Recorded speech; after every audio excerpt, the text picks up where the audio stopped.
What if your next iPhone came with a 145% import tax? What if that $1,200 iPhone 16 Pro Max suddenly cost over $2,150? Well, welcome to the new world of Trump tariffs, where trade wars meet your wallet. Former President Donald Trump is back in office, and so are his aggressive tariffs on Chinese imports. One of the biggest targets, Apple. Apple assembles about 90% of its iPhones in China. That makes the tech giant a direct hit for Trump's new reciprocal tariffs, a whopping 125% tax on Chinese imports, plus an extra 20% linked to fentanyl enforcement. That totals 145%. That's what analysts are calling a Category 5 price storm. Fraser Johnson, a supply chain expert, says the US isn't built to assemble iPhones.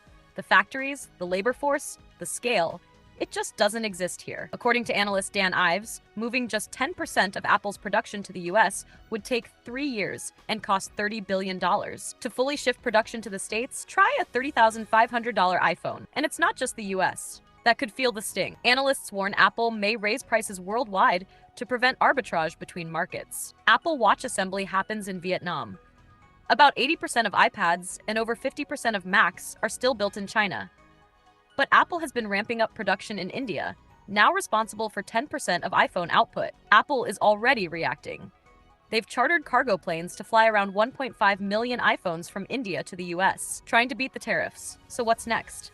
Apple might eat some short-term costs. They might seek exemptions. But eventually, you will pay more.